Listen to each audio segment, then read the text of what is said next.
안녕하세요. 저는 평소 사연을 즐겨 듣고 있는 30대 애청자입니다. 평소 사연을 들으며 제가 겪은 일들이 떠오르곤 했는데 막상 이렇게 사연으로 적으려고 하니 떨려오네요. 긴 이야기가 되겠지만 모두 함께 해주세요. 저와 남편은 같은 대학, 같은 과 친구였어요. 그렇게 10년을 그저 친구 사이로 지냈는데 30살이 넘어가던 무렵 어느 순간 갑자기 남편이 남자로 보이더라고요. 남녀 사이에 영원한 친구는 없다던가요? 남편 역시 저와 마음이 통했는지 그때쯤부터 저를 특별하게 대해주었고요. 그렇게 저희는 자연스럽게 친구를 넘어 연인 사이가 되었고 3년을 연애하다 결혼하게 되었어요. 사실 사귄 지 1년쯤 됐을 때 결혼하려고 준비를 한 적이 있었어요.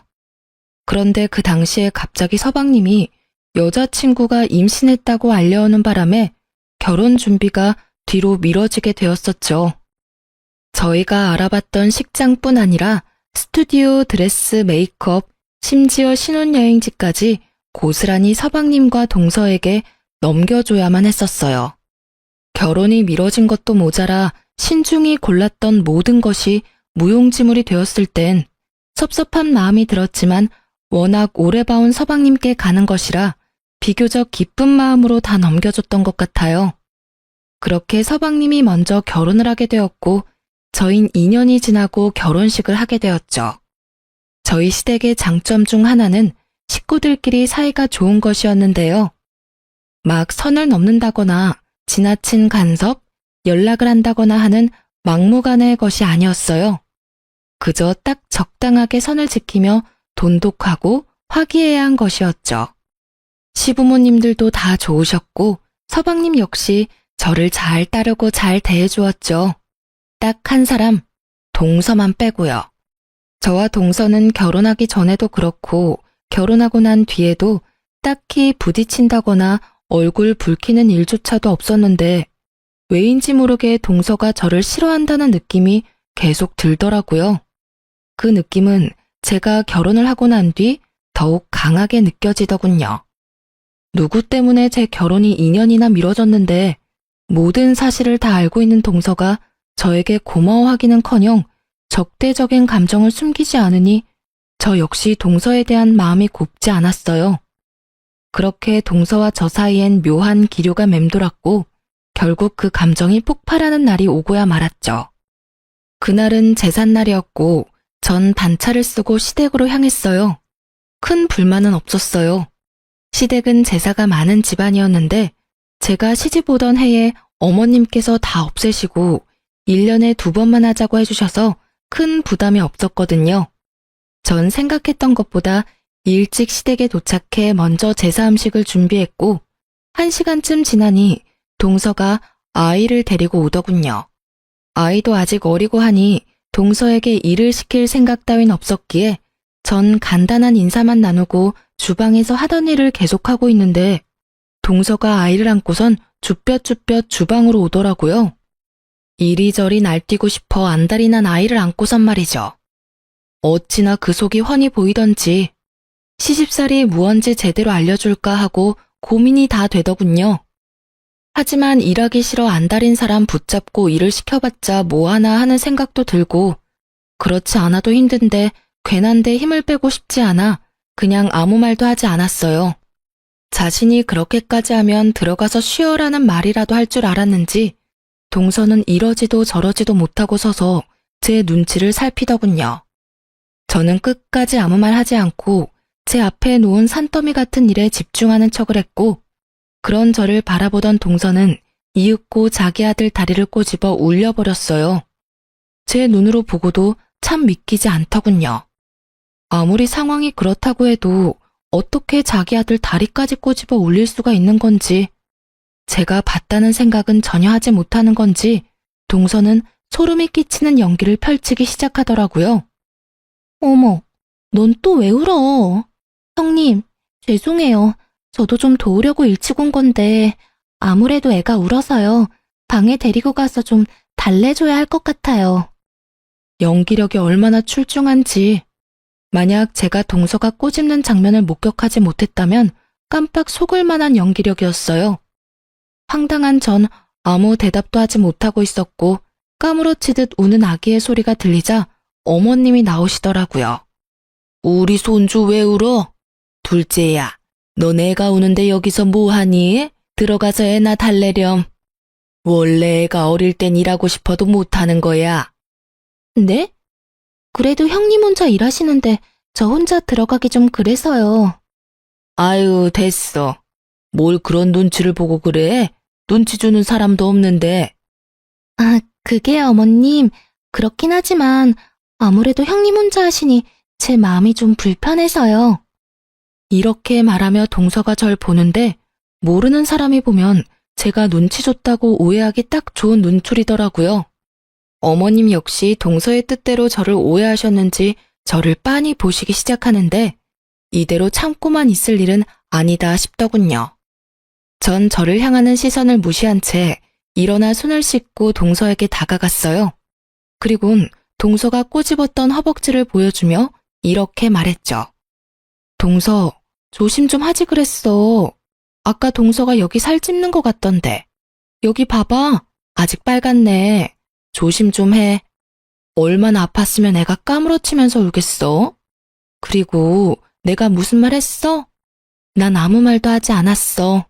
들어가서 아들 먼저 달래줘. 갑자기 꼬집혀서 아픈 건 둘째치고 애가 많이 놀랐겠어.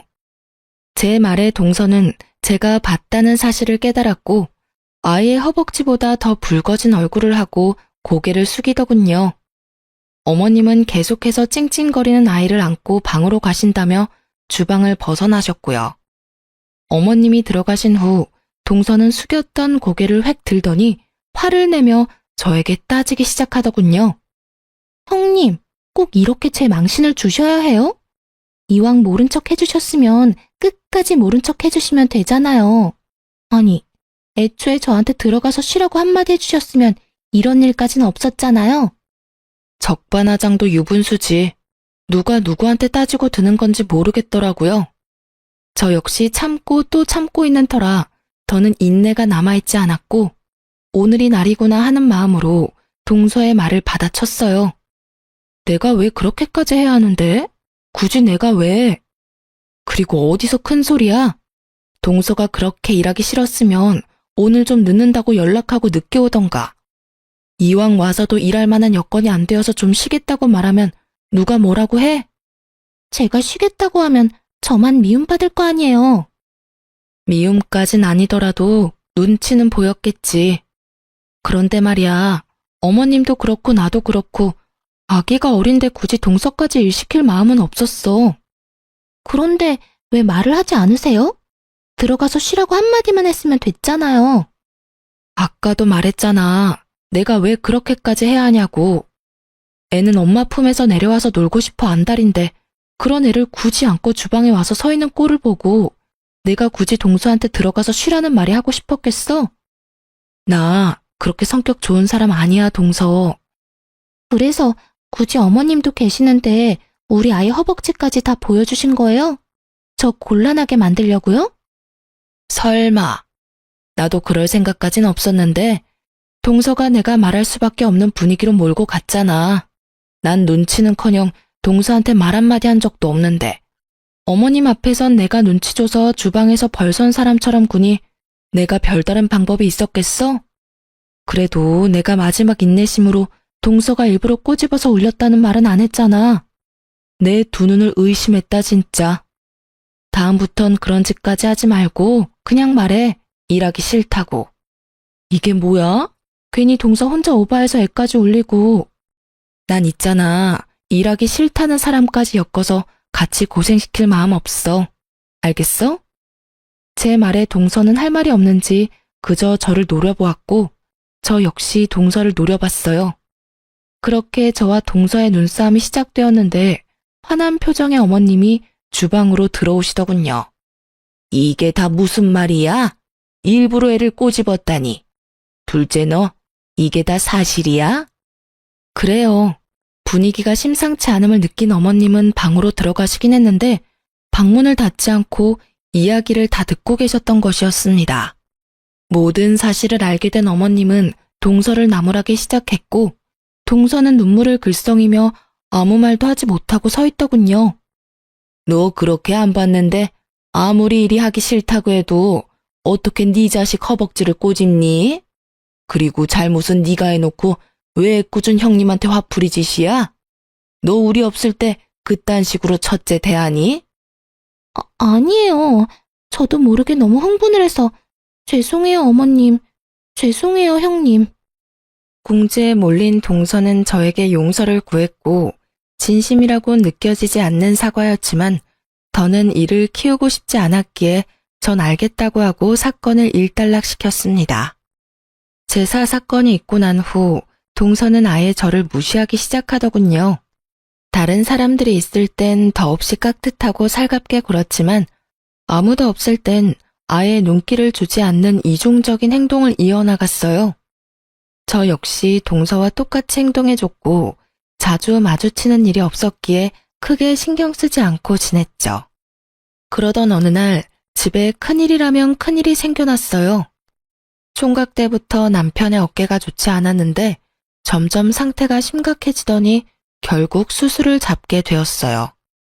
갑작스럽게 잡힌 수술 일정이라 제 회사에 연차를 내지 못했거든요. 생명과는 무관한 수술이긴 했지만 아무래도 신경이 쓰이더군요. 하지만 일정을 아무리 조정해도 출근은 해야 했고 전 일단 남편을 병원까지 데려다주고 출근을 하게 되었어요. 마음이 얼마나 급했는지 초인적 속도로 급한 일을 마무리하고선 다시 병원으로 향했죠.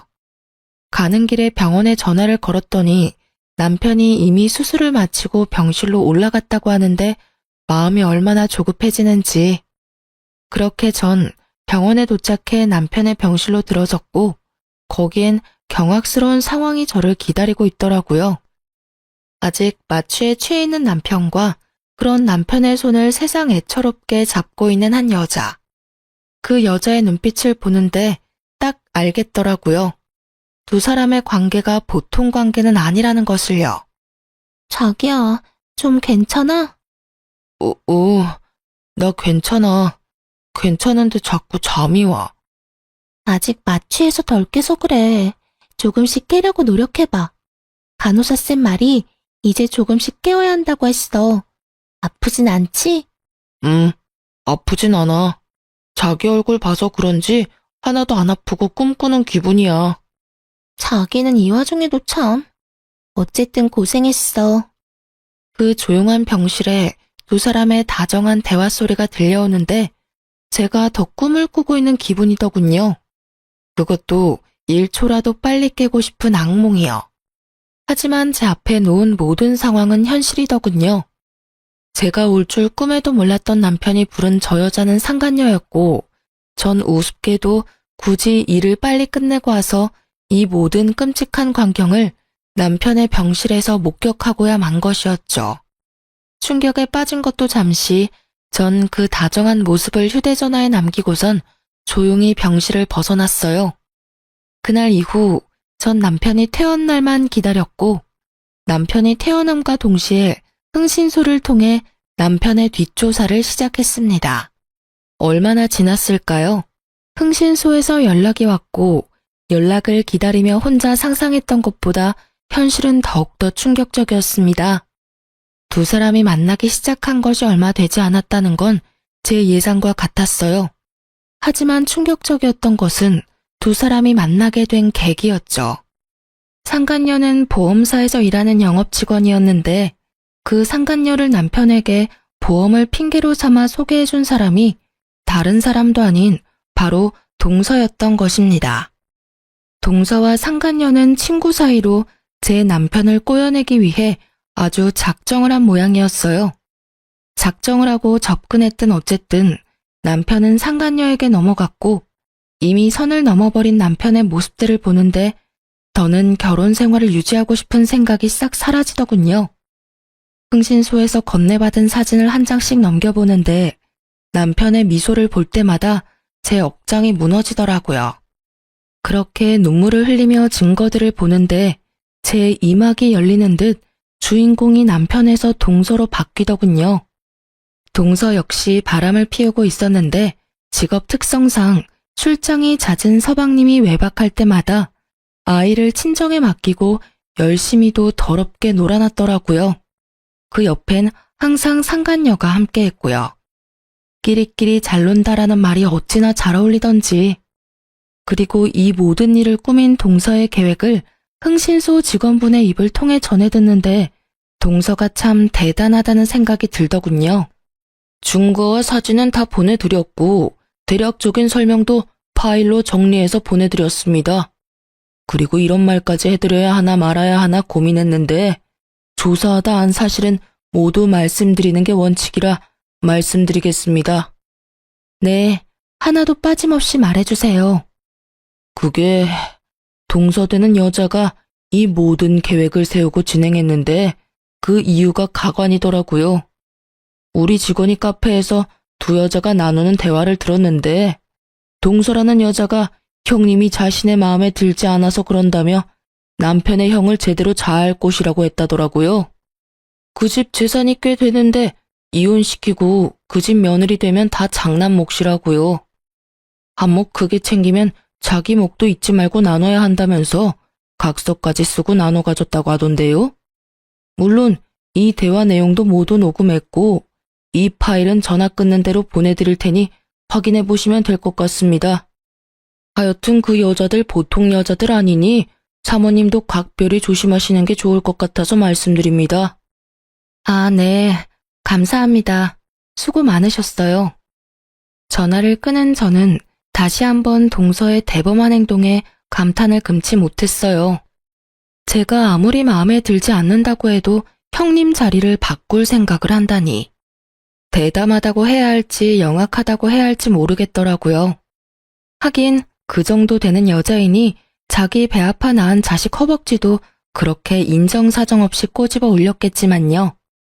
어쨌든 이미 모은 증거들은 확실했지만 저는 확실하게 하기 위해 남편의 휴대전화를 뒤져보았지만 이미 다 삭제한 것인지 아무것도 없더라고요. 실망감도 잠시 저의 머릿속엔 차량 블랙박스가 번뜩 떠올랐고 남편이 자는 것을 확인하고 남편의 차로 향했어요. 남편은 블랙박스까진 생각하지 못한 것인지 그곳엔 외도 증거와 함께 남편이 어떤 생각을 가졌는지 적나라하게 녹음되어 있더군요. 자기야, 그러면 이혼하는 거지? 그럼 얼른 이혼하고 자기랑 살아야지. 그 얼른이 언제야? 빨리 이혼해. 나 더는 기다리기 힘들단 말이야. 나도 빨리 이혼하고 싶어. 당신 혼자 두고 집에 들어가는 내 기분은 오죽하겠어? 조금만 더 기다려줘. 일단 부모님께 먼저 말씀드려야 해. 알잖아. 우리 부모님 그 여자 엄청나게 좋아하시는 거. 당연히 아들인 내가 우선이겠지만 그래도 혹시 모르니까 좋게 좋게 마무리 짓는 게 우리한테 이득이야. 알겠지? 알겠어. 어쩔 수 없지. 그런데 자기 마음은 확실한 거지? 확실히 나 사랑하는 거 맞냐고. 혹시 사는 건 그 여자랑 계속 살고 나랑은 바람만 피우면서 즐길 생각은 아니지? 그런 말이 어디 있어? 내가 자기를 얼마나 사랑하는지 몰라서 그런 말을 해? 아니, 말만 그렇게 하고 이혼은 자꾸 미루니까 그렇지. 아니야. 돌아가는 상황 조금만 지켜보다가 적절한 때 이혼 이야기 꺼낼 테니까 조금만 기다려줘. 자기 이거 받아. 저번에 이거 예쁘다고 했었지? 어머, 이거 내가 갖고 싶어 하던 샷땡 가방이잖아. 이 비싼 걸. 고마워, 자기야. 이 정도 가지고 뭘. 자기가 좋아하니까 나도 뿌듯하다. 다음엔 더 좋은 걸로 사줄게. 자기 최고야. 사랑해. 나도 사랑해. 상간녀가 만나는 남자가 한둘이 아니라는 사실을 꿈에도 알지 못하는 남편은 상간녀에게 푹 빠져 있는 돈 없는 돈 다 퍼다 쓰며 상간녀의 배를 불려주고 있더군요. 남편과 알고 지낸 지 15년. 사진으로 볼 때보다 더 큰 배신감이 밀려오며 눈물이 멈추지 않더라고요. 몇 시간을 울었는지 어느새 어둑하던 차 밖은 밝아지고 있었고 전 여전히 흐르는 눈물을 닦으며 복수를 계획했어요. 아침이 되었고 전 여전히 아무것도 모르는 척을 하며 출근하는 척을 하고선 미리 만나기로 약속해 두었던 서방님을 만났어요. 다른 사람은 몰라도 서방님 역시 이 빌어먹을 상황의 피해자이니 모든 사실을 알아야 한다고 생각했기 때문이었죠. 갑작스러운 저의 연락에 의아해하던 서방님은 제가 내민 외도 증거들을 살펴보더니 무거운 입을 떼더군요. 형수님, 이게 전부 사실인가요? 안타깝게도 그래요, 서방님.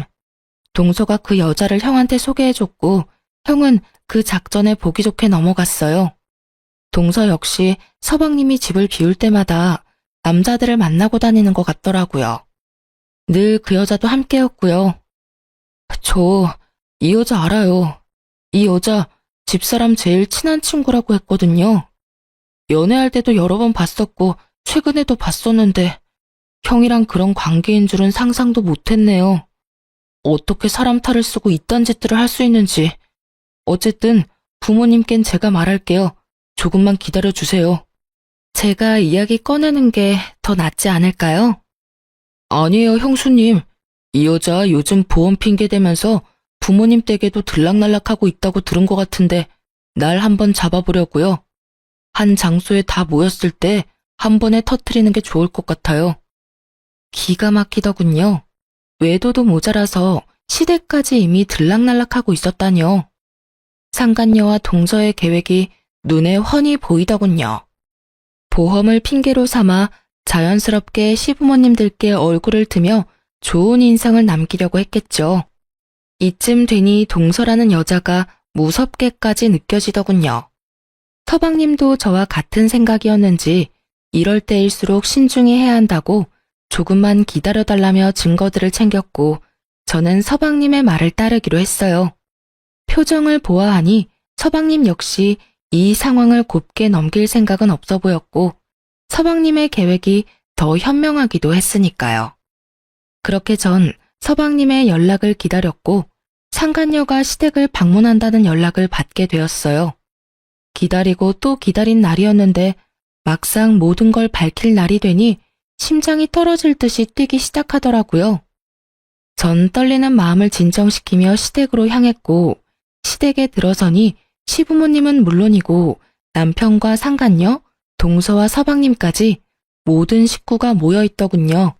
저의 등장을 상상도 못했던 세 사람은 당황한 기색이 역력했고 남편과 상간녀는 티나게 저의 눈치를 살피기 시작하더라고요.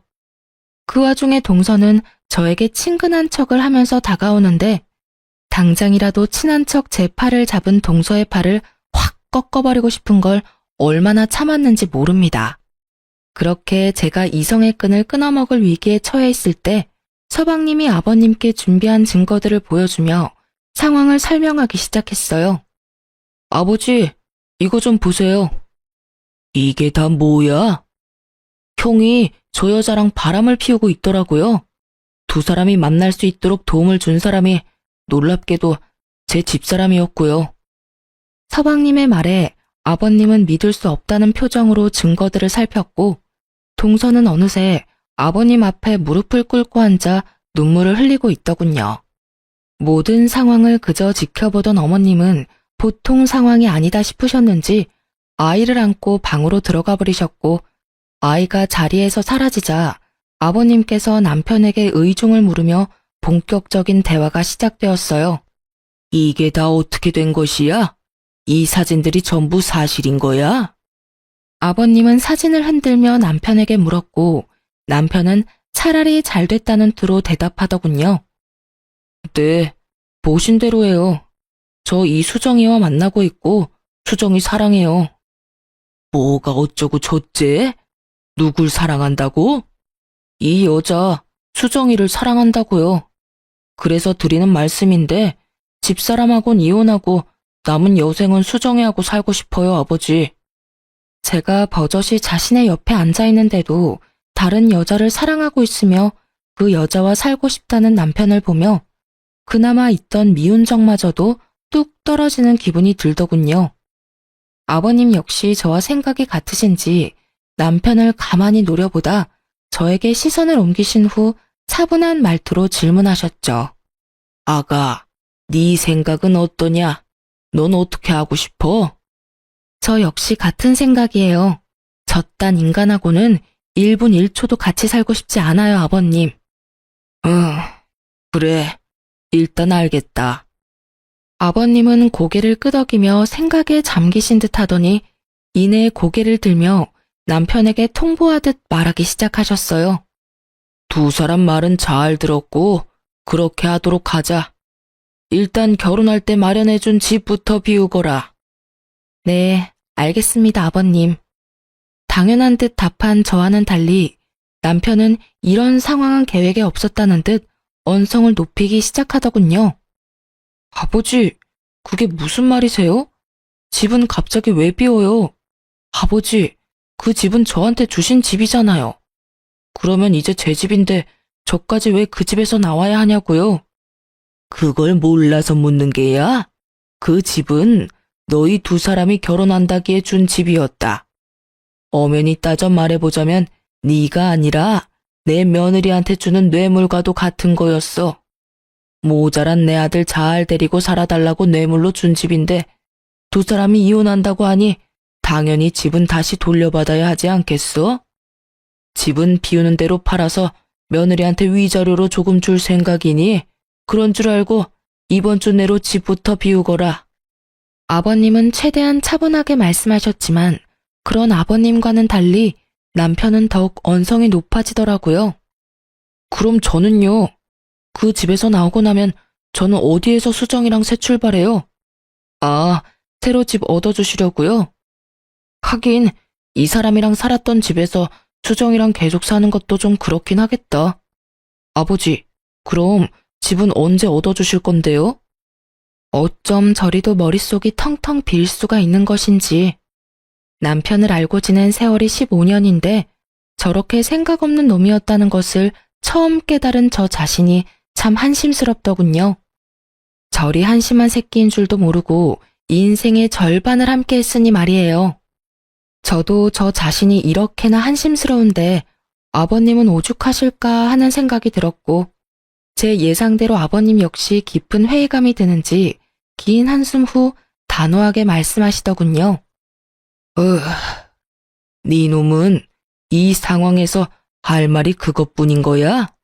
다른 사람한텐 몰라도 네 집사람한테는 용서를 구했어야지. 네가 그러고도 사람이라고 할 수 있는 게야? 네가 그러고도 집 해달라는 말이 입 밖으로 나오냐 이 말이다.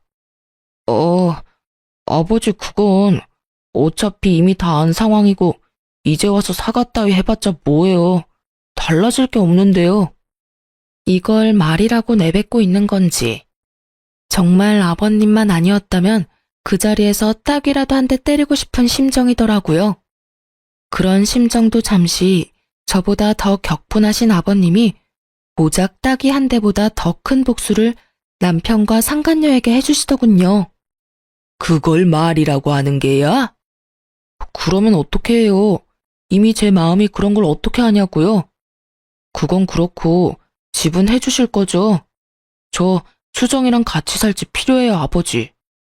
아버지 장남이 길거리에서 사랑하는 여자랑 살 수는 없잖아요. 난 너 같은 놈한테 더는 지원해줄 생각 따위는 없다. 네 입에서 이혼이라는 말이 나오는 그 순간부터 난 아들 하나 없는 셈 치기로 했으니 아무것도 바라지 말거라. 아버지, 이러시는 법이 어디 있어요? 내 돈으로 내가 알아서 하겠다는데 법이 왜 나와? 더는 긴 말 하지 말거라. 난 그리 결정했고 한번 내린 결정은 절대 번복할 생각 따윈 없으니 혹여나 내가 죽으면 달라지겠지 하는 생각도 하지 말거라. 유언장에 다 적어놓고 죽을 거니 알겠느냐? 아버님의 말씀에 남편뿐 아니라 상간녀의 얼굴까지 사색이 되어버리더군요. 당연했죠. 남편이 가진 거라곤 재산 좀 있는 부모님이 다였는데 그마저도 다 끊길 위기이니 남편과 상간녀가 그리고 있는 미래가 달라도 너무 달라지는 처지가 되어버렸던 겁니다. 거기에다가 블랙박스를 통해 알게 된 사실으론 그나마 가진 직장마저도 상간녀와 함께 새 출발할 때 아버님께 투자받아 사업을 시작할 요량으로 직장에 사표를 내버렸고 곧 회사에서 나와야 할 상황이니 더욱 앞이 깜깜했겠죠. 사색이 된 남편은 이내 상간녀를 바라보았고 어쩔 수 없다는 듯 이렇게 말하더군요. 자기야, 이왕 이렇게 된 거 나 그냥 이혼하고 열심히 살아볼 테니까 자기도 나 믿고 열심히 살아줘. 그러면 우리 두 사람 잘 살 수 있지 않을까? 남편의 해맑은 굳건한 다짐에 상간녀의 얼굴은 더욱 사색이 되어가더니 이윽고 소리를 지르며 남편을 뿌리쳤어요. 야, 너 미쳤어? 손이 발이 되게 빌어서 한 푼이라도 받아올 생각을 해야지. 뭐? 열심히 살아달라고? 그게 말이야 똥이야. 내가 미쳤어? 너 같은 거랑 같이 살게? 자기야, 그게 무슨 말이야.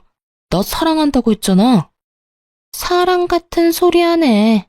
그건 네가 네 부모한테 받아올 재산이 있을 때나 한 사랑이고 지금 이 상황에선 안 하지, 사랑. 끼지도 않아. 돈도 한 푼 없고 직장도 없는데 능력까지 없는 너 같은 놈이랑 내가 왜 살아? 너 같으면 같이 살겠니? 난 너 같은 놈이랑 살 생각 전혀 없으니까 나한테 들러붙을 생각도 하지 마라. 알겠어? 한바탕 퍼부은 상간녀는 고래고래 소리를 지른 후 현관을 향해 걸어갔고 그런 상간녀를 동서가 붙잡더군요. 수정아, 진정 좀 해. 네가 지금 이렇게 가면 어떡해 해. 잠시만, 조금만 진정 좀 하자, 응? 애처롭게도 붙잡는 동서가 불쌍하지도 않은지 상간녀는 동서를 밀치며 정신줄을 놔버린 사람처럼 소리를 지르더라고요. 진정? 너 같으면 진정이 되겠어? 이게 다 너 때문이야. 왜 나한테 저딴 놈이나 꼬시라고 해서 이 거지 같은 상황에 날 엮게 하냐 이 말이야. 그게 무슨 말이야. 너 지금 너무 흥분해서 아무 말이나 막 하는가 본데 흥분 좀 가라앉히자 제발. 격분한 상간녀의 반응에 적잖게 당황한 동서는 말까지 더듬으며 끝까지 착한 척 연기를 펼쳤고 그런 동서가 답답했던 상간녀는 욕까지 곁들이며 설명해 주더군요. 끝까지 연기하기는 이 멍청한 년아. 상황 보면 모르겠어? 다 끝났어. 네가 나한테 저 멍청한 놈 꼬시라고 한 것부터 그래서 내가 의도적으로 저 멍청한 놈한테 접근해서 이혼시키려고 한 것까지 다 들켰다고. 그러니까 너도 착한 척 연기 그만하고 네 살 길부터 찾으란 이 말이야. 아니야, 아니라고. 난 그런 적 없어. 자신의 계획이 상간녀의 입을 통해 적나라하게 밝혀지자 동서는 크게 당황했고 당황한 동서는 상간녀를 있는 힘껏 밀쳐버리더라고요. 동서에게 밀쳐진 상간녀 역시 기분이 몹시 상해버렸는지 동서를 더 세게 밀쳐버렸고 그렇게 두 사람의 몸싸움은 시작되었어요. 시장판 싸움보다 더욱 거친 두 사람의 개싸움이 계속되는 사이 서방님은 모든 상황을 정리하고 싶은지 따로 정리해두었던 동서의 외도 증거들을 보여주며 차분히 자기 뜻을 알리기 시작했죠. 아버지, 이거 형뿐만 아니라 저 사람도 외도를 저지르고 있더라고요. 그래서 저도 이혼을 하려고요. 한꺼번에 이런 충격 드리게 돼서 죄송하지만 더는 저런 여자와 살 수가 없어요. 그러니 아버지께서 이해 좀 해주세요. 이해는 무슨, 당연히 이혼해야지. 네 형 바람나게 만든 여자를 내가 왜 며느리로 두겠어? 거기에다 바람이라니. 내 눈치 보지 말고 하고 싶은 대로 이혼해. 본격적인 본인의 이혼 이야기가 나오자 동서는 상간녀와의 몸싸움을 멈추고 서방님에게로 가 빌기 시작했고 서방님은 그런 동서가 꼴도 보기 싫다는 듯 눈도 마주치지 않더군요.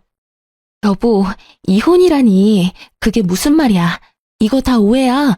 거짓말이라고. 그리고 그 사진들도 다 조작된 사진들이야. 이건 다 모함이라고. 그러니까 내 말 좀 들어봐. 당신 이야기는 다 필요 없고 이제부터 난 당신한테 두 가지 선택지를 줄 거야. 두 가지? 그래, 두 가지. 첫 번째는 당신이 깔끔하게 이혼을 해주는 거야. 깔끔하게 이혼한 당신은 몸만 나가게 될 거고, 물론 아이는 내가 키울 거야. 그리고 두 번째는 지금 당신이 생각하는 그거야. 이혼하지 않고 온갖 변명을 대며 질질 끄는 거. 만약 당신이 그렇게 더럽게 나온다면 난 집을 팔아서라도 최고의 변호사를 선임해서 당신 주머니에 든 10원짜리 하나까지 탈탈 털어서 법정 최대 위자료로 받아낼 거야. 아, 물론 이 경우에도 당신은 내 자식을 키우진 못할 거야. 서방님은 단호했고 동서는 머리가 잘 굴러가더군요. 그 짧은 순간에도 어떤 선택이 자신에게 더욱더 이득인지 판단을 내린 동서는 알겠다는 대답과 함께 시댁을 나가버렸고 이 모든 상황을 지켜보던 남편은 상간녀에게 빌기 시작하더군요. 자기야 제발. 나 자기 없으면 안 되는 거 잘 알잖아. 그러지 말고 다시 한 번만 잘 생각해봐. 응? 우리 아버지 말은 저렇게 했어도 나 절대 못 버려. 아버지 마음만 돌리면 우리 둘이 잘 먹고 잘 사는 일만 남은 거라고. 아직도 정신 못 차렸어? 다 끝났어. 끝났다고. 다신 나한테 연락하지 마. 알겠어? 상간녀는 매몰차게 남편을 뿌리치더니 동서와 마찬가지로 시댁을 나가버렸고 이제 남은 사람은 저뿐이었죠. 아무리 남은 사람이 저뿐이라고 하더라도 자신이 보여준 짓거리가 있는데 설마 저에게까지 매달릴까 싶었는데 남편 놈은 그 대단한 짓을 하고야 말더군요. 여보, 나 버릴 거 아니지? 우리 친구로 10년, 연인으로 3년이야. 부부로 산 세월까지 다 하면 15년이 넘는다고. 그간의 세월이 있는데 고작 이런 일로 나 버릴 건 아니지. 이 와중에도 그 흔한 미안하다는 사과 한마디 하지 않는 놈을 보는데 제 심정이 어땠는지 여러분은 짐작이나 가시나요? 말로 표현 못할 5만 가지 감정이 제 머릿속을 오가더라고요. 그중 가장 큰 감정은 배신감과 비참함이었어요. 절 얼마나 하찮게 그리고 우습게 봤으면 이 와중에도 사과 한마디 없이 저의 용서를 바라는 걸까 싶어서요. 참 대단하다 정말. 이 와중에도 나한테 미안하단 말 한마디가 없으니까 말이야. 그거야. 미안한 건 말하면 입 아프니까 굳이 안 한 거지. 나 당신한테 정말 미안해. 진심이야. 그러니까 나 한 번만 용서해줘. 내가 앞으로 정말 잘할게. 당신이 잘하든 말든 난 이제 상관없어. 난 아까 말했듯이 당신 같은 인간이랑 이제 1분 1초도 같이 살기 싫으니까. 여보, 제발. 그러지 말고 나한테도 기회를 줘. 기회? 내가 당신 마음 모를 줄 알아? 나한테 어떻게든 달라붙어서 아버님 마음 돌리려고 그러는 거잖아. 내가 정말 좋아서 아니라 당신이 아쉬워서 이러는 거 모르는 줄 아냐고. 내가 정말 바본 줄 알아? 이 상황에서 어떻게 나한테 기회를 달라고 부탁할 수가 있어? 당신 정말 뻔뻔하다. 난 당신이 이렇게까지 파렴치한 사람인 줄 정말 몰랐어. 정말 실수였어. 실수였다고. 우리가 함께한 세월이 15년인데 이까짓 바람 한 번쯤은 덮고 넘어가 줄 수 있잖아. 당신은 왜 그렇게 사람이 모질어? 제가 자기 사과를 받아주지 않자 도리어 화를 내는데 정말 어이가 없더라고요. 그러면서 제가 왜 이 인간 같지도 않은 인간이랑 그곳에서 입씨름을 하고 있는지도 모르겠고요. 그래서 전 준비했던 마지막을 해주었어요. 나 원래 이렇게 모질었어. 몰랐어? 그리고 또 모질게 말해보자면 아쉽게도 당신한텐 선택지는 물론이고 기회도 없어. 난 당신이랑 좋게 이혼할 생각도 없고 쉽게 이혼할 생각도 없어. 그러니까 각오 단단히 하는 게 좋을 거야. 마지막 경고의 말을 끝낸 저는 아버님께 인사를 드리고 시댁에서 나와버렸습니다. 그 뒤론 일사천리였어요. 남편이 찾아오기도 했고 연락으로 귀찮게 굴기도 했지만 이혼은 막힘없이 진행되었어요. 전 상간녀 소송과 함께 동서에게도 위자료를 청구했고 좋은 변호사분을 만난 덕분에 예상보다 빨리 그리고 예상보다 많은 금액의 위자료들을 받고 이혼을 할 수 있었어요. 서방님 역시 전 동서는 깔끔하게 보내주었지만 상간남 소송만큼은 칼같이 진행했다고 하더군요. 그 많은 남자 중 전 동서가 유부녀인 걸 알면서도 꽤 오랫동안 지속적이게 만나던 남자가 딱 한 명 있었는데 그 남자만큼은 그냥 넘길 수가 없었다고 하더라고요. 그렇게 진행된 상간남 소송으로 서방님 역시 복수를 할 수 있었죠. 서방님과 이혼을 하고 난 후 전 동서는 당연하다는 듯 상간남을 찾아갔다고 들었어요. 하지만 상간남 소송까지 당해 망신이란 망신은 다 당하고 돈은 돈대로 날린 상간남은 이미 그 여자에게 남은 마음이라곤 미움뿐이었고 그랬기에 전 동서를 받아주는 일은 없었죠. 거기에다가 땡전 한 푼 없는 여자니 혹 붙일 생각이 아니라면 더욱 받아줄 마음이 들진 않았겠죠. 전 남편의 결말도 다르진 않았어요. 저와 이혼하고 난 후 시댁에서도 받아주지 않자 전 남편이 찾은 곳은 상간녀였다고 합니다. 매일같이 찾아가 얼마나 귀찮게 했으면 상간녀에게서 전화가 다 왔더라고요. 이보세요. 당장 그쪽 남편 좀 데리고 가라고요. 매일같이 찾아와서 울고 불며 매달리는데 사람 미칠 지경이라고요. 그런 말을 왜 나한테 하는지 잘 모르겠네요. 내가 왜 그 사람을 데리고 가야 하는데요? 그거야. 저 남자가 그쪽 남편이니까 그렇죠. 그 남자 이제 내 남편 아니거든요. 네가 꼬셔서 정신 나가게 했으면 네가 책임져야지. 누구한테 떠넘기는지 모르겠네. 내가 왜 책임을 져? 내가 그때 말했었잖아. 저딴 놈이랑 살 생각 없다고. 그러니까 당장 와서 데리고 가라고. 이러다 내 혼사길까지 막히게 생겼어. 유부남 꼬셔서 한 가정 파탄 낼 거라고 작정할 땐 네 혼사길 정도야 꽉 막힐 거라는 각오 정도는 했어야지. 뭐라고? 네가 네 남편 간수를 못해서 나한테 넘어온 걸 나한테 어쩌라는 거야. 나 경찰에 신고할 거야. 네 남편 깜빵 가는 걸 보고 싶어? 눈치 하나 빠른 줄 알았더니 그것도 아니더군요. 다른 것도 아니고 전 남편을 가지고 저한테 이런 말을 한다니. 어이가 없어 코웃음이 다 나더라고요. 깜빵을 보내고 싶은 사람한테 깜빵을 보낼 거라고 겁을 주다니. 이 얼마나 웃기는 상황인가요? 전 터져나오는 웃음을 참지 못하고 웃어버렸어요. 신고? 하려면 해. 나 이혼했다는 말 못 들었니? 그 인간이 깜빵을 가든 지옥을 가든 그게 어디든 그 인간이 불행할 수만 있다면 난 환영이야. 이거 왜 이래? 뭐라고? 나 정말 신고할 거야? 신고하든 말든 맘대로 하라니까. 그리고 샤넬백 사줄 땐 사랑한다더니 쥐뿔도 없는 놈 되니까 귀찮니? 그 마음 이해 안 되는 건 아니지만 그래도 어쩌겠어. 네가 다 그렇게 만든 상황인데. 그러지 말고 품고 살아봐. 잘 살다 보면 또 모르지. 두 사람이 꿈꾸던 재산 물려받아 잘 먹고 잘 사는 미래가 현실이 될 수도 말이야. 아, 아버님이 유언장에도 친히 그놈한테는 한 푼도 안 준다고 적으신다고 했지? 어쩌니? 너희가 바라던 그 꿈 같던 미래는 정말 꿈이 돼버렸고 너한텐 웬 버러지 한 명이 붙어버렸으니 하여튼 난 이혼했고 나하고는 상관없는 사람이니까 네가 알아서 해. 나한테 연락하지 말고. 너야말로 나한테 한 번만 더 연락해서 이딴 되지도 않는 말 또 하면 내가 경찰에 신고할 테니까. 알겠어?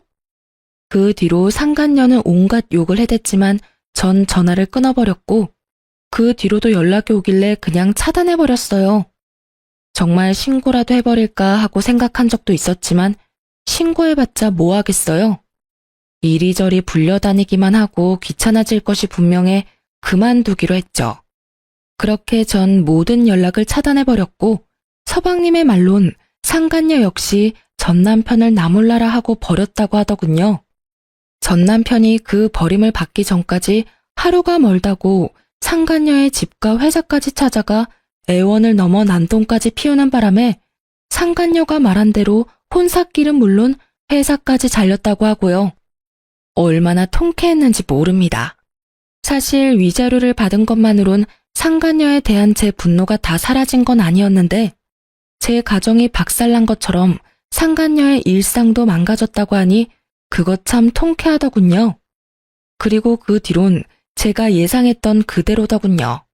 전 남편은 또다시 시댁으로 찾아가 손이 발이 되게 빌며 시댁에서 지낼 수만 있게 해달라며 빌었지만 아버님과 어머님은 받아주지 않았고 오갈 데가 아예 없었던 전 남편은 결국 퇴직금으로 작은 원룸을 얻어 살고 있다고 하더군요. 믿었던 모든 사람에게서 버림을 받은 충격 때문인 건지 능력이 부족한 것인지는 모르겠지만 취업은 되지 않았고 그 대신 일용직을 나가며 하루하루를 연명하고 있다고 해요. 그래도 일용직이라도 나가서 생활비라도 벌고 있으니 참 다행이라고 했네요. 돈 한 푼 벌지 않고 수중에 있던 돈마저 떨어지면 저에게 찾아와 또 어떤 귀찮은 짓을 할지는 모르는 일이니까요. 그 소식을 마지막으로 전 서방님을 비롯해 시댁과의 연락도 끊어버렸어요.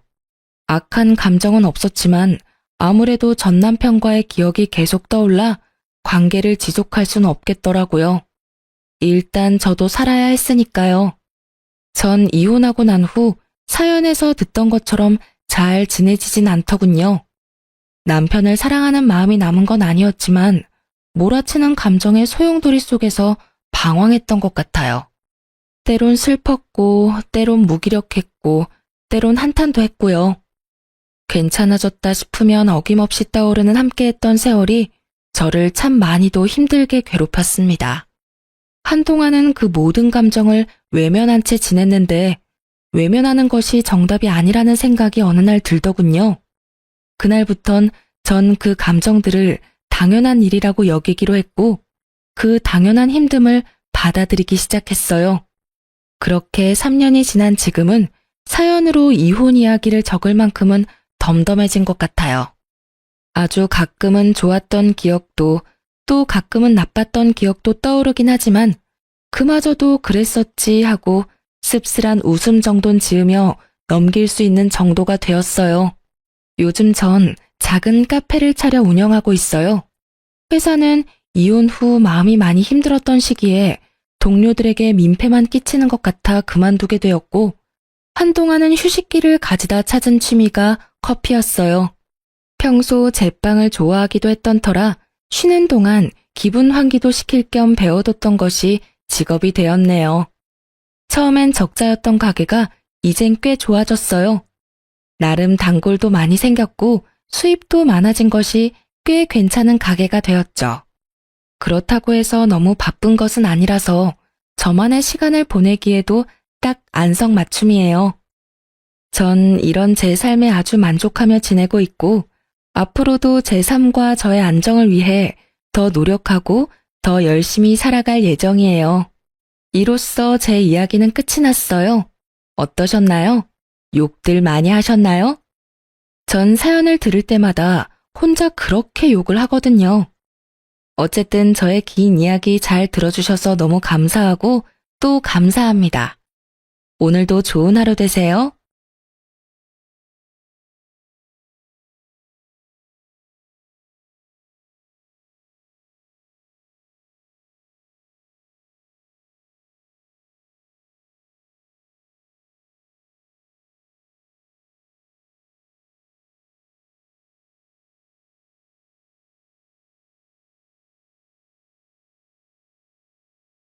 안녕하세요. 저는 일찍이 남편을 잃고 긴 세월 과부로 살아온 60대 중반의 여자입니다. 이 말만 보면 참 박복한 인생이구나 하시겠죠? 실로 남편을 일찍이 떠나보낸 뒤 두 자식을 제가 다 건사했으니 일면만 본다면 충분히 그렇게 생각하실 수 있어요. 아이들이 사춘기에 막 접어들 무렵 갑작스럽게 찾아온 사별이라 우리 가족 모두 몸도 마음도 고생을 많이 했고요. 그리고 35의 나이로 딱 30년 전 친모가 세상을 떠났어요. 이 얘기만으로도 많은 사람은 저를 가엾다는 눈빛으로 바라보곤 하죠. 하지만 지금 당당히 말할 수 있는 건 제 삶은 박복하다는 표현과는 맞지 않다는 거예요. 부모는 숨이 다할 때까지, 아니 어쩌면 숨이 다한 후에도 늘 자식을 염려하고 마음에 품듯 저의 친모는 그 어린 제게 모든 재산을 남겨주셨어요. 제 형제들이 친모의 뜻을 따라 제가 성인이 될 때까지 잘 관리해 주었고, 성인이 되었을 때 저는 그때 남겨준 돈으로 황무지 같은 땅을 하나 사게 되었어요.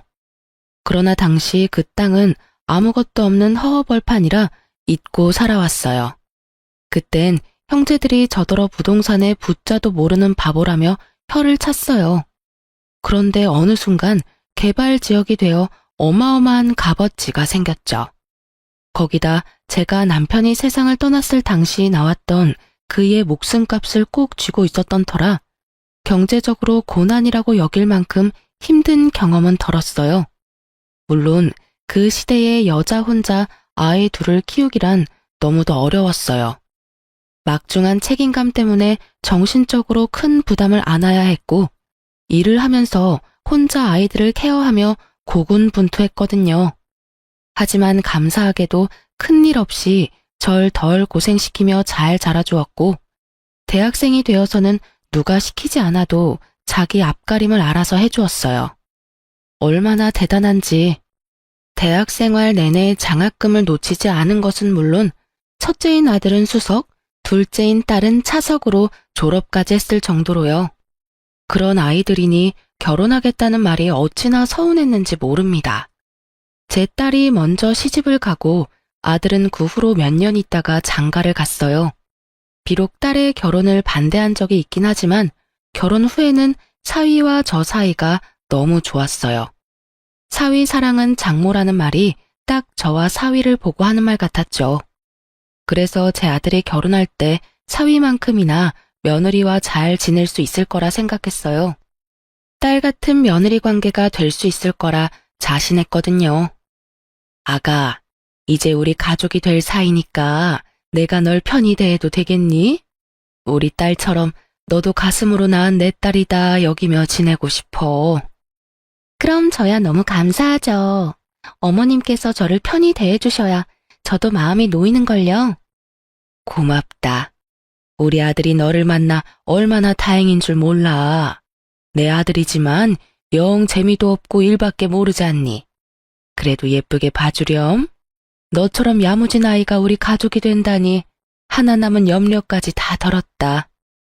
엄마도 참, 나처럼 재미있는 사람도 없어.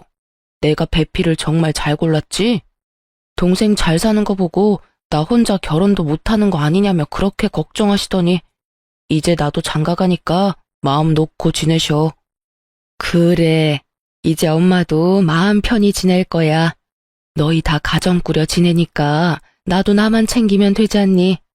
결혼하고 나면 내 집에 자주 올 필요도 없어. 엄마의 자유로운 생활을 방해하지 마렴.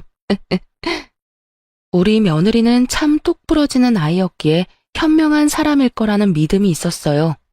그래서 결혼하면 아들과 정말 잘 살 거라고 생각했죠.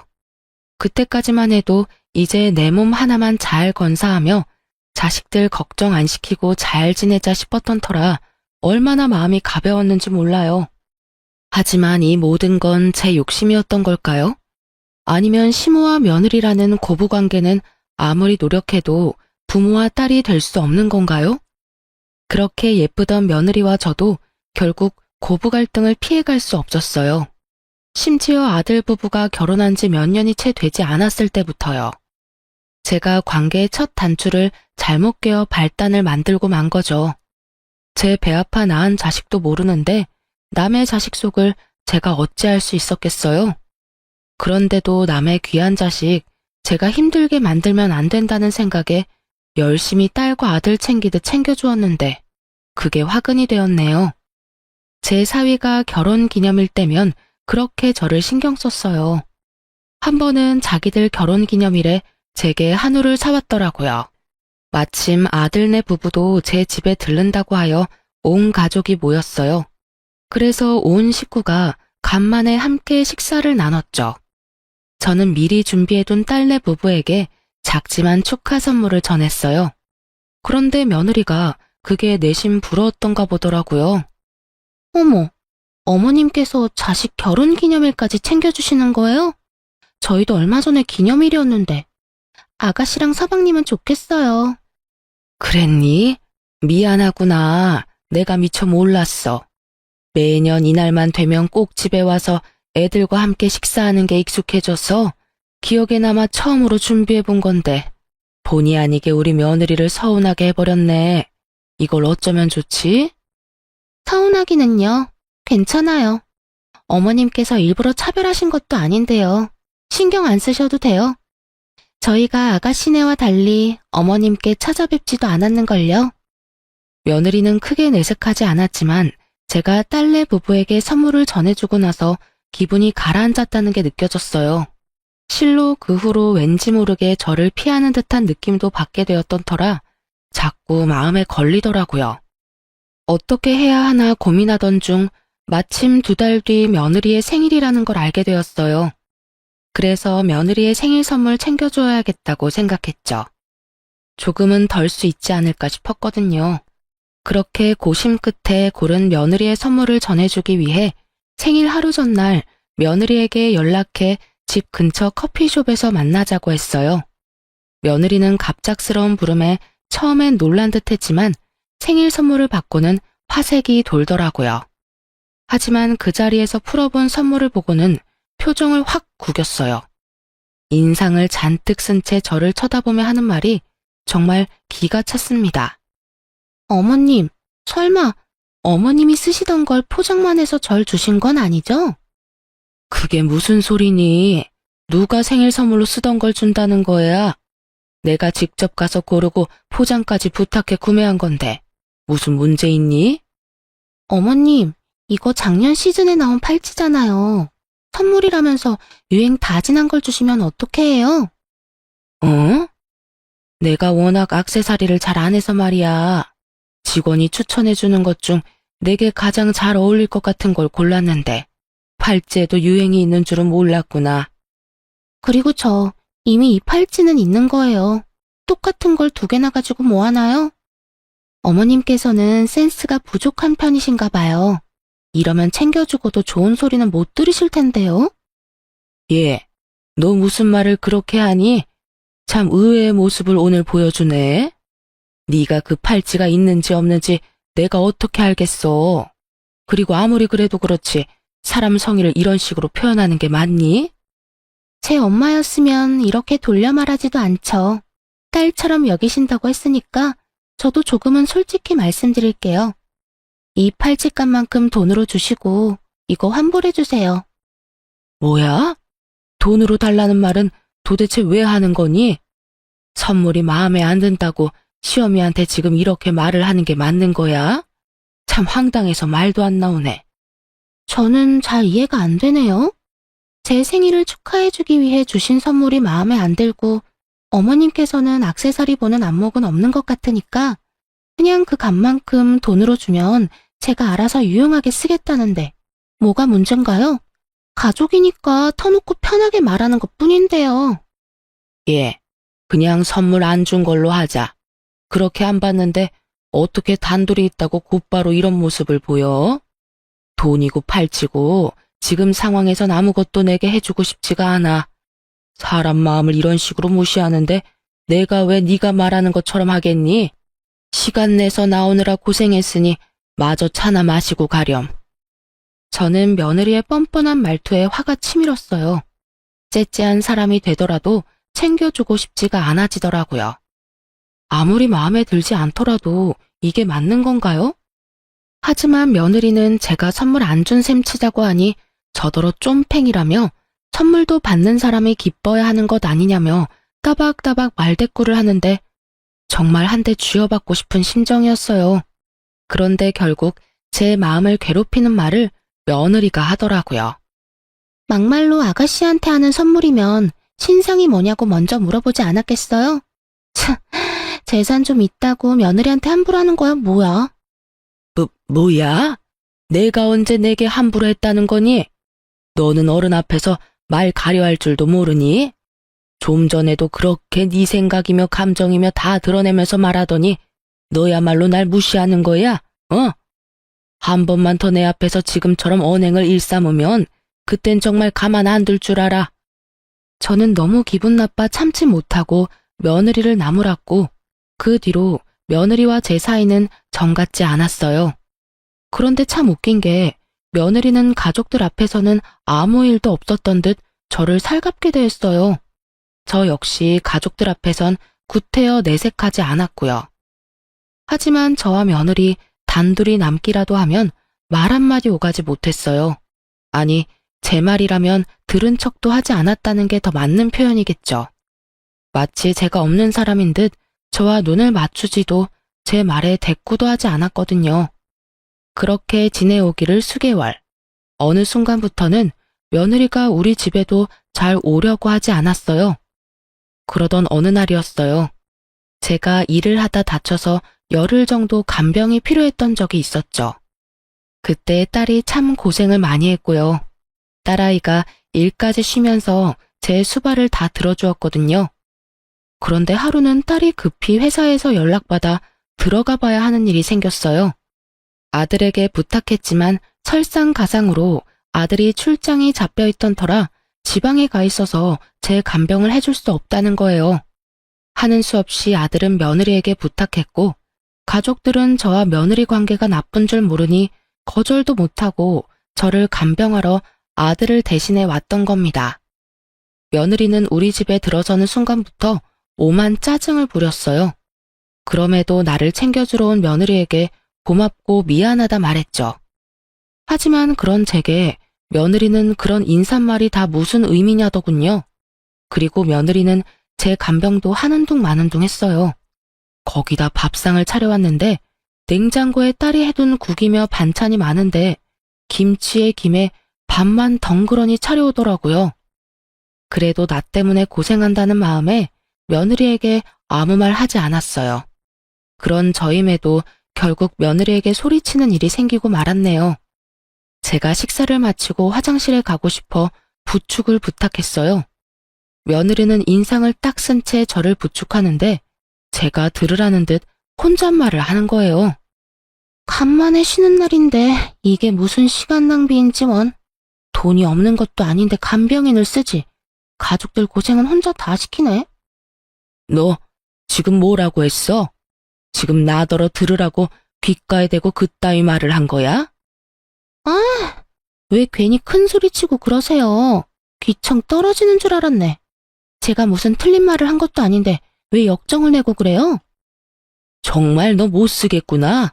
그래, 내가 아파서 내게 몇 없는 쉬는 날 고생시켜 유감이다. 나도 네가 그 말을 하기 전까진 미안함이 가득이었는데 되려 그렇게 툭 까놓고 말해주니 내게 이렇게 큰 소리도 칠 수 있고 아주 고맙다. 아, 진짜 와서 고생하는 사람한테 왜 이러는 거야? 어머님, 지금 저 없으면 어머님 수발 들어줄 사람 없어요. 이럴 땐 들어도 못 들은 척 잠자코 계시는 거라고요. 뭐? 네 도움 필요 없다. 돌아가.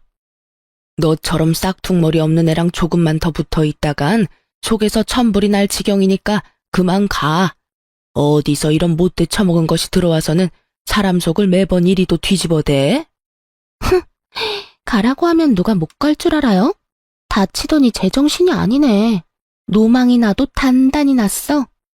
어디 어머님 혼자 간병 잘해 보시던가요, 그럼. 저는 결국 며느리에게 나가라고 소리쳤고 며느리는 그런 제 말에 이때다 싶었는지 횡하니 집을 나가버리고 말았어요. 그날 저의 몰골은 정말 말도 아니었어요. 딸아이가 퇴근하고 돌아와서는 제 꼴을 보고 기함을 했더라니까요.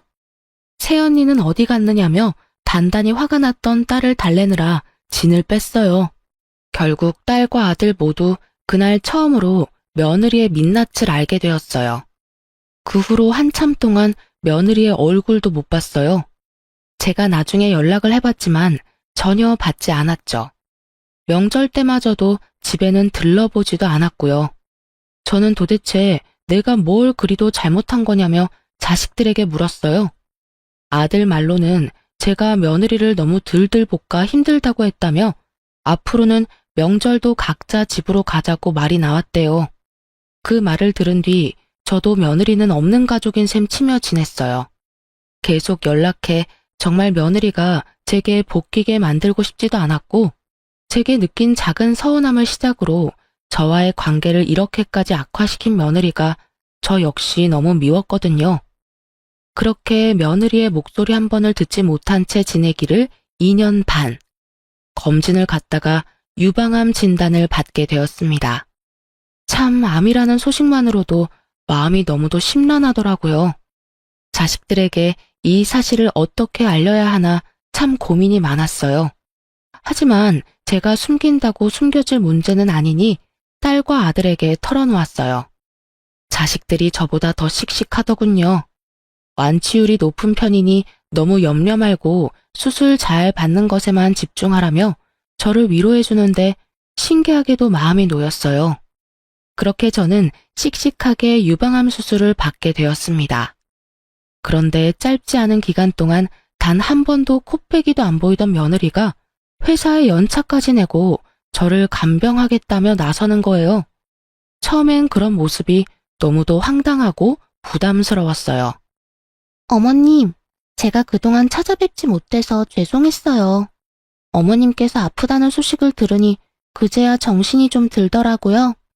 그동안 제가 너무 무례하고 경솔한 태도로 지냈다는 걸 느꼈어요.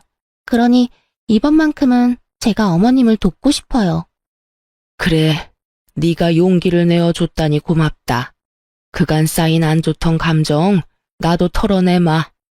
하지만 괜한 고생할 필요 뭐 있니? 우리 애들한테도 간병해주지 않아도 된다고 이미 말해뒀으니 너까지 신경 쓸 것 없어. 어머님, 제 마음 성의를 이렇게 무시하시면 제가 너무 서운하네요. 제가 반성하는 마음으로 어머님을 챙기고 싶어 그래요. 좋은 마음으로 너그러이 이해해 주시고 허락해 주세요. 얘가 이번엔 왜 이리도 집요하게 굴어? 괜찮다니까. 내 몸 하나 내가 건사 못하겠니? 걱정해주는 마음은 고맙지만 정말 내가 알아서 할 수 있으니 이 이야기는 그만하고 오늘은 그만 돌아가렴. 며느리는 그날따라 유독 집요하게 고집을 부렸어요. 한사코 괜찮다는 제 말에 서운하다는 표현까지 하는데 정말 제가 나쁜 말이라도 한 것처럼 마음이 좋지 않더라고요. 하지만 다른 큰 병도 아니고 앞으로 건강관리에만 힘쓰고 병원만 꼬박꼬박 잘 다니면 되는 걸 무슨 간병까지 받으며 자식들 고생을 시키겠어요. 그런데 다음날 며느리가 아들을 어떻게 구워 삶았는지 아들과 함께 찾아와서는 또다시 간병 이야기를 꺼내더군요. 엄마, 그러지 말고 이번엔 며느리 챙김 받으면서 편하게 지내요. 요 며칠 수술 받고 병원에 있느라 고생하셨잖아요. 며칠만이라도 챙김 받으면 엄마도 편하고 더 좋을 거예요. 저희도 안심되고요. 저번에는 모른 척 하던 애가 갑자기 무슨 마음을 먹고 간병을 다 해준다니. 애가 어디 밥을 잘못 먹은 것도 아니고 안 하던 짓을 왜 갑자기 하겠다는 건지 원. 저번엔 간병도 부축도 뭐 하나 제대로 해주질 않았다. 같이 있으면 내가 더 불편했어. 그러니 너가 잘 말해서 간병은 필요 없다고 말해주렴. 에이, 엄마. 저번엔 반성 많이 했대요. 엄마가 그렇게 아픈 줄 몰랐다면서 이제라도 며느리 돌이 해주겠다는데 제가 어떻게 거절해요. 엄마랑 더 가깝게 잘 지내고 싶은 마음에 노력하는 거니까 엄마가 이번에만 좀 져주세요. 네? 그런 말을 듣고 어떻게 또 거절을 하겠어요? 결국 저는 며느리의 도움을 며칠 받기로 했어요. 한번 간병받을 때 며느리와 대치가 있던 적이 있으니 걱정이 앞섰던 게 사실이에요. 하지만 며느리는 그런 제 염려와 달리 저를 정말 살뜰히 챙겨주었어요. 하루 이틀 하다 말겠지 싶었지만 사흘이 지나도록 변함없이 아침 일찍 찾아와 제 끼니며 집안일까지 뭐 하나 빼놓지 않고 정말 잘해줬죠. 저는 그런 며느리에게 고마운 마음이 들었어요.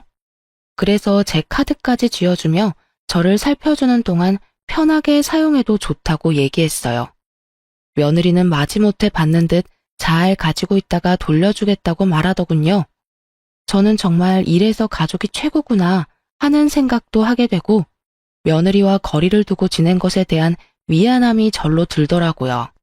그렇게 며느리가 우리 집을 와 저를 간병해준 지 일주일쯤 지났을 때였어요. 아침 7시면 알람 시계라도 된 듯 왔던 며느리가 점심때가 다 지날 때까지도 오지 않는 거예요. 혹시 저를 챙기다 몸살이라도 난 건 아닌가 걱정이 되어 전화를 걸어도 안내 음성만 들릴 뿐 연결이 되지 않았어요. 오후 4시 다 될 때까지도 깜깜무소식이라 아들에게라도 연락해 며느리의 안부를 물으려는 찰나 현관문이 열리는 소리가 들렸어요. 우리 집에 들어온 사람은 다름 아닌 며느리였습니다. 그런데 며느리 손에 엄청난 양의 쇼핑백이 들려있는 게 아니겠어요? 저는 당혹스러운 마음에 이게 다 뭐냐고 물었죠. 그런데 며느리는 저를 죽을 듯 노려보며 이렇게 말하더군요. 보면 몰라요? 쇼핑하고 온 거잖아요. 어머님께서 준 어머님 카드로 그동안 고생한 저를 위한 선물들 좀 샀어요. 왜요? 저더러 편히 쓰라고 주셔서 편히 썼는데 뭐 문제 있어요? 갑자기 너 태도가 이게 뭐니? 네가 경솔했다며 사과한 지 얼마나 됐다고 또 이러는 거야? 사람이 연락해도 받지도 않고 너 몸살이라도 난 줄 알고 내가 얼마나 걱정한 줄 아니? 기가 막혀라. 걱정은 무슨 걱정? 집안일 해줄 사람 없어서 그런 거 누가 모를 줄 알아요? 어머님은 멀쩡한 몸으로 제 챙김받느라 아주 좋으셨겠어요. 암이라는 소식에 나섰던 내가 정신 나간 인간이지. 내가 그렇게 필요 없대도 네가 하겠다고 나서놓고 이제와 한다는 말이 뭐? 너 이렇게 내 뒤통수나 치자고 간병하겠다고 나섰던 거야? 그런 거니? 뭐 이런 게 다 있어?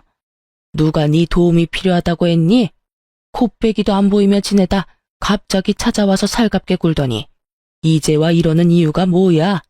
내가 도대체 뭘 어쨌다고 날 이렇게 괴롭혀대? 너무 속상하고 화나는 마음에 저는 며느리에게 윽박을 질렀어요. 그러자 며느리가 이죽거리는 표정을 잠깐 짓더니 양손에 가득 들고 있던 쇼핑백을 저를 향해 마구잡이로 집어던지며 막말을 퍼부어댔어요. 내가 진짜 마음에서 우러나와 당신을 챙기겠다고 한 줄 알아? 암이라면서 왜 하필 걸려도 그런 하찮은 암에 걸려서 지독하게 살아대는 건데? 내가 일주일 동안 생고생을 한 이유가 뭔데? 이제 와서 뭐? 유방암? 암이라길래 투병하다 저 세상 가겠구나 하고 당신 챙기는 척 좀 하면 재산이나 많이 떼주겠거니 했더니 이건 뭐 나만 멍청한 짓 한 거지. 너 지금 뭐라고 짓거리는 거야? 설마 내가 암에 걸려 죽길 바라고 내 재산 때문에 나를 간병하겠다고 나섰다는 말인 거니? 어? 대답해봐, 이 못된 거사. 그럼 그 쇼핑백은 다 뭔데? 그건 다 뭐냐고? 늙어서 이해력도 딸리는 거야? 똑같은 말을 또 읊어줘야 알아먹는 거냐고. 이 쇼핑백이 뭐긴 뭐야? 당신이 지독히도 살아서 저 세상 갈 날이 미뤄졌으니 재산 받을 일도 없을 거 아냐. 그러니까 이렇게라도 회포 풀고 당신 돈이라도 펑펑 써대면서 보상이라도 받아야 할 것 아냐. 그날 저는 처음으로 며느리의 머리채를 잡으며 고함을 질렀습니다.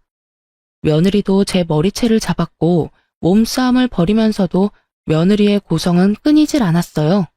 제게 죽으라고 고사까지 지냈는데 이렇게 수술 한 번으로 멀쩡해지는 법이 어디 있냐고 소리치는데 그 말을 듣는 순간 등골이 서늘해지더군요. 저는 그게 다 무슨 말이냐고 따져 물었고 며느리는 정신 나간 사람처럼 웃어대며 말하는데 섬뜩하기까지 했어요. 내가 당신이 암이라는 소식을 듣게 된 날부터 그렇게 당신이 죽기를 고대하고 있었다고. 당신이 가지고 있는 재산을 다 내 걸로 만들 계획을 세웠다는 말이지. 당신이 이렇게 멀쩡한 탓에 다 물거품이 되어버렸고 말이야. 이 정신 나간 것이 네가 그러고도 사람이야? 사람이냐고? 이 소름 끼치는 거사. 어떻게 사람의 죽음을, 그것도 가족의 죽음을 기다릴 수 있어? 당신이 암이라는 사실을 당신 아들이 뭐 그리 중대한 문제라도 되는 것처럼 말을 해서 이 사단이 난 거 아니야. 고치기 힘든 암이라도 걸린 줄 알고 얼마나 많은 계획을 세웠는데. 제가 아들과 딸에게 암 소식을 전할 때 다른 가족에게 말하지 말아달라 부탁했었어요. 그런데 며느리가 그때 제가 아들과 통화했던 내용을 듣게 된 거였어요. 며느리가 간병하겠다 나선 것도 제가 암이라는 사실을 알게 돼서 제가 얼마나 안 좋은지 직접 확인하기 위한 수작이었던 거죠. 어쩐지 제가 좀 건강이 안 좋다고만 알고 있을 텐데 간병을 하겠다며 고집을 부렸던 게 이상하다 했는데 그 의문이 이제야 풀리게 된 거예요. 며느리는 제 곁에서 제 상태가 너무 양호하다고 느껴 의아하게 생각하고 알아보다 나중에야 제가 유방암 2기였고 전이 된 것이 없다는 사실을 명확히 알게 되었더군요.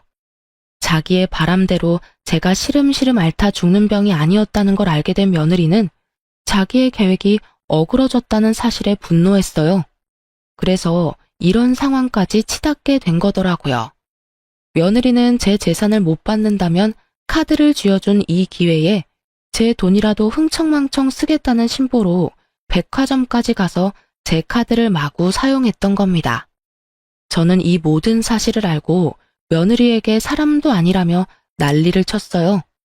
그런데 며느리도 질세라 제게 또다시 고함을 쳐대며 되바라지게 굴었어요. 너 같은 건 사람도 아니야. 알아? 어디서 이런 몹쓸 것이 우리 집안에 굴러들어왔어? 도대체 뭘 어떻게 하면 그런 저급한 생각을 할 수 있느냔 말이야. 건강이 아주 좋아 힘이 남아 도나 보네. 얼마나 정정하면 놓친 내가 이렇게 팔팔하게 귀청 떨어지게 소리를 질러대. 암이라는 것도 사실 자식들 속 뒤집으려고 수작질 부린 거 아니야? 이게 수술까지 받은 사람의 컨디션이 맞느냐고. 진정한 악질은 내가 아닌 당신이야. 너 원래 이런 아이였던 거니? 결혼 전 내가 알던 너라는 아이는 다 거짓인 거야? 어떻게 사람의 목숨을 가지고 그런 생각까지 해? 도대체 어떻게 하면 그런 말도 안 되는 소리를 아무렇지 않게 할 수 있느냔 말이야? 당신의 돈이 날 이렇게 만든 거야. 그게 아니라면 어떻게 내가 이럴 수 있겠어? 안 그래? 나를 잠재우고 싶어? 예전의 나를 원해? 그렇다면 당신 재산 나한테 상속해. 그럼 당신이 원하는 가면 다시 써줄게. 그것도 평생. 이날 저는 며느리의 본 모습을 온 가족에게 알려야겠다고 생각했어요. 정확히 말하면 제게만 이러는 며느리의 태도와 이런 불순한 마음을 가진 사람이라는 사실을 숨길 수 없었어요. 그래서 저는 무작정 핸드폰을 집어들어 아들에게 연락하려 했어요. 그런데 이 과정도 호락호락하진 않았습니다. 며느리가 살기 가득한 눈을 하고서 제가 원하는 대로 되게 할 줄 아냐며 달려들었어요. 제가 자식들에게 연락을 못하게 하려고 안달이 나서는 제 핸드폰까지 빼앗아 집어던지는 행동까지 하면서 말이에요. 며느리가 집어던진 제 핸드폰은 거울로 향해 날아갔고 거울이 깨지면서 파편이 사방에 튀고 난리도 아니었어요. 참 다행이었던 것은 제 아들이 그날 일이 일찍 끝나게 되어 저도 살펴볼 겸 며느리가 오후라도 편히 쉬게 해주기 위해 퇴근 후 제 집으로 곧장 왔던 겁니다. 아들은 복도까지 새어나가는 큰 소리를 듣고는 처음에는 집을 잘못 찾아왔나 싶어 주춤하던 차에 거울 깨지는 소리를 듣고 놀란 마음에 급히 현관을 열고 들어왔어요. 때마침 며느리는 제게 개수작을 부리려고 한다며 제 뺨을 내리쳤고 이 모습을 아들이 전부 보게 되고 말았어요. 그런데 정말 소름이 돋는 건 그 후 며느리의 태도입니다. 무슨 말이냐고요? 며느리는 아들의 등장을 뒤늦게 알고는 귀신같이 자신의 본 모습을 감췄어요. 손까지 덜덜 떨며 오해라고 연기를 하는데 여우주연상감이다 싶은 생각이 들 정도로 무섭더라니까요. 당신 지금 뭐 하는 짓이야? 집안 꼴은 또 이게 다 뭐야? 당신 엄마한테 무슨 짓을 한 거냐고. 자기야, 지금 당신이 본 모습은 오해야. 내가 어머님께 무슨 짓을 한 게 아니야. 믿어줘. 정말이야. 지금 그 말을 나더러 믿으라고? 네가 우리 엄마 얼굴에 손대는 모습을 내 눈으로 봤는데 장난해? 그럴 만한 이유가 있었어. 내가 오늘 어머님께 말씀드리고 좀 늦게 왔는데 그게 마음에 안 드셨는지 핸드폰까지 집어던지면서 화를 내시더니 자기가 웃음냐면서 내 머리채까지 잡고는 분노하셨어. 그러더니 갑자기 자기 뺨을 때리라며 무섭게 윽박 지르셨어. 그래서 하는 수 없이 어머님이 시키는 대로 했을 뿐이야. 정말이야. 지금 장난해? 그 말을 믿으라고 하는 말이야? 우리 엄마가 정신이 어떻게 되지 않고서야 당신한테 그럴 리가 없잖아. 정말이야. 내게만 유독 이러시니 그동안도 시댁에 거름하지 않았던 거란 말이야. 어머님, 제가 죄송해요. 내일부턴 늦지 않을게요. 저는 어머님이랑 가족들에게 선물을 주고 싶은 마음에 늦을 것 같다고 말씀드리고 다녀왔을 뿐인데 이렇게 어머님께서 화내실 줄은 꿈에도 몰랐어요. 저는 그런 며느리의 모습에 다리에 힘이 풀려 그대로 바닥에 주저앉고 말았어요. 이리도 무서운 사람인 걸 알지 못했던 과거가 이런 상황까지 와버린 현재가 너무 싫더라고요. 아들은 그런 제 모습에 한 걸음에 달려와 저를 부축했어요. 저는 크게 심호흡을 한 뒤 며느리에게 한 발 가까이 다가가 그대로 며느리의 뺨을 내리쳤습니다. 며느리는 사시나무 떨듯 겁에 질린 표정을 하며 자기의 뺨을 감싸더군요. 저는 그런 며느리의 모습을 무시한 채 아들에게 말했어요. 아들, 잘 왔어. 이제 나도 마음이 편하네. 가서 홈카메라 확인해 보렴. 며느리의 말이 맞는지 네가 직접 확인하는 게 좋겠어. 홈카메라라니요? 그런 게 이 집에 있을 리 없잖아요. 무슨 그런 말도 안 되는... 왜 없다고 생각하니? 2년 넘게 우리 집에 올 일이 없으니 네가 몰랐을 뿐이야. 네 본 모습이 얼마나 잘 담겼는지 나도 궁금하네. 요즘 세상이 참 좋아. 그렇지? 사실 제가 수술받은 직후 자식들에게 간병 부탁을 하고 싶지 않아 상의한 끝에 며칠만이라도 간병인을 쓰자는 이야기가 나왔어요. 그런데 우리 애들이 불안한 마음을 표현하길래 자식들을 안심시키기 위해 설치해 두었던 거예요. 며느리는 우리 집에 홈카메라가 있다는 것을 알고는 얼굴에 핏기가 다 마른 듯 사색이 되었습니다. 아들은 곧장 안방에 설치된 홈카메라를 확인했어요. 며느리가 내게 했던 언행이 모두 탄로났고 아들은 며느리를 쥐잡듯 잡으며 당장 이혼 소장을 날리겠다고 난리를 쳐댔습니다. 하지만 며느리는 끝까지 다 오해라며 제가 하지 않은 잘못들까지 만들어가며 계속 거짓말을 해대더군요. 그러나 이제와 그런 게 다 무슨 소용이겠어요. 이미 며느리의 만행이 담긴 것을 아들이 직접 봐버렸는데요. 며느리는 아들의 바지가랑이까지 붙들며 아니라는 말만 되풀이하며 포효했어요. 결국 본 모습을 제 아들에게 보이고만 며느리는 내쫓긴 건 물론 이혼 소송까지 당했어요. 그런데 왜 며느리가 이렇게까지 아들에게 목을 맸는지 아시나요? 실은 우리 아들은 돈에 관해서는 머리가 빨리 돌아가거든요. 그래서 일적으로 번 돈을 어마어마하게 불린 자산가예요. 며느리는 그런 우리 아들의 능력과 돈을 사랑했던 거죠. 나중에야 아들을 통해 알게 된 사실 중 하나가 있는데 바로 며느리가 물욕이 어마어마했다는 거였어요. 며느리는 시댁에 왕래하지 않는 동안에 자기가 버는 돈은 자신을 치장하는 데 전부 쓰고 생활하는 건 전부 제 아들의 돈으로 지냈더라고요. 아들은 그런 상황에서도 한 번도 며느리를 탓하지 않고 참으며 지냈던 거였어요. 그런데 저를 대하는 태도를 알게 된 것과 저의 죽음에 대해 가벼이 여긴 것, 그리고 복수심을 느끼며 제 돈으로 그것을 풀었던 점까지 이 모든 걸 알고는 더 이상 참으면서까지 부부의 연을 이어갈 가치가 없었던 거예요. 거기다 며느리의 만행은 이혼 소송에서 아들이 유리하게 작용하는 발판이 되어주었어요. 며느리는 그렇게 땡전 한 푼 받지 못했을 뿐 아니라 어마어마한 위자료까지 아들에게 줘야 했습니다. 그런데 이 정신 나간 것이 이혼 후에 그리도 아들을 찾아와서는 돈이 없어 위자료를 못 준다고 진상을 부렸어요. 재산 한 푼 못 받은 것도 억울한데 무슨 위자료냐며 돈도 많으면서 욕심내지 말고 위자료는 받은 셈 치라고요. 아들이 이혼 후 제 집에 들어와 함께 지냈는데 저희 집까지 찾아와서는 아들을 그렇게 볶아대더라고요. 그렇게 지낸 지 두어 달쯤 됐을까요? 또 찾아와 복도에서 며느리와 아들이 한참을 실랑이하기에 더는 참지 못하고 제가 현관문을 열고 나가 이전 며느리의 얼굴을 내리치며 소리쳤어요. 위자료 줄 돈이 없어? 네가 내 아들과 살면서 사댄 명품들만 팔아도 돈 몇 천 구하는 건 일도 아니라는 거 여기서 모르는 사람이 어디 있다고 뻔뻔하게 수작을 부려? 이혼한 마당에 이제 내 시모도 아니면서 참견질하지 마요. 우리 일이니까 빠지라고요. 명품을 팔든 말든 다 내 마음이야. 당신이 뭔데 나한테 이래라 저래라야? 당신만 아니었어도 여전히 내 삶은 내가 원하는 대로 굴러갔을 거야. 이게 다 당신 때문이란 말이야. 당신 그만 안 해? 이런 상황까지 온 건 다 당신 때문이야. 당신의 모든 게 이렇게 만든 거라고. 그러니 탓을 하려거든 너를 탓해. 그게 무슨 소리야? 당신 엄마만 아니었어도 당신이 내 모습을 알게 됐을 리 없잖아. 그러면 당신은 아무것도 모른 채로 지금껏 결혼 생활을 유지해왔을 텐데 그게 어떻게 나 때문이야? 넌 지겹지도 않니? 제발 우리 좀 그만 괴롭혀.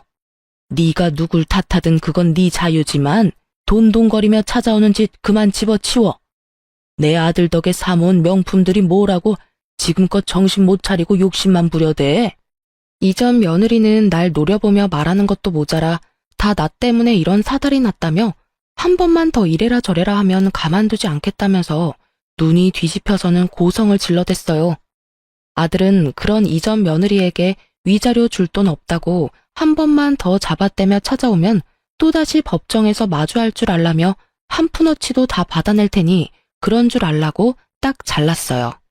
그러자 이전 며느리는 내 아들의 바짓가랑이를 잡고는 함께 살아온 정을 운운하며 눈물 바람까지 하더라고요. 우리 안 좋게 이혼은 했어도 그간 함께 살아온 정을 생각해서라도 나 좀 봐줘. 우리한테 안 좋은 날만 있던 게 아니잖아. 분명 좋은 추억도 많고 나 많이 사랑했잖아. 그러니까 제발 이렇게 끝까지 날 공지로 몰지는 말아줘. 응? 그래, 내가 너랑 함께 지내온 시간을 생각하면 피가 거꾸로 솟는 기분이야. 이리도 뻔뻔하고 악질 중에 악질인 여자를 멍청하게 이해하며 살아온 내 시간들을 전부 되돌리고 싶어 미치겠다고. 그러니 더는 내 속 긁지 마. 알겠어? 어떻게 그런 말을 할 수 있어? 그래도 사랑했던 여자한테 어떻게 그런 모진 말을 해. 위약금만 받은 셈 쳐주면 찾아오지 않는다고 했잖아. 돈도 많으면서 그게 그렇게 어려운 거야? 도대체 왜 끝장을 보려고 그러는 건데. 내가 가엾지도 않아? 내게 이렇게 버려진 내가 가엾지 않느냐고. 아들이 괴롭다는 듯 소리치는 모습에 어찌나 눈물이 핑 돌고 이전 며느리가 사무치게 미운지 비련의 여주인공이라도 된 듯 가련한 척 눈물을 훔치는 모습에 집에 들어가 굵은 소금을 냅다 한 바가지 들고 나와서는 마구 뿌려댔습니다. 썩 꺼져. 이 버러지만도 못한 거사. 내 자식 앞에서 그리고 내 앞에서 당장 사라지란 말이야. 이 악마보다도 더 악마 같은 거사. 내 눈에 흙이 들어와도 내게 베풀 아량은 없으니 그만 돌아가. 애수 없는 것. 이 인간이 진짜 미쳤나? 이게 뭐 하는 짓이야? 짜증나. 낄 때 못 낄 때 분간도 못하는 놓친내가? 진짜 똥이 더러워서 피하지 무서워서 피하나? 간다 가. 한 사람 인생을 이따위로 망쳐놓고 당신은 떵떵거리며 잘 살 것 같아? 두고 봐.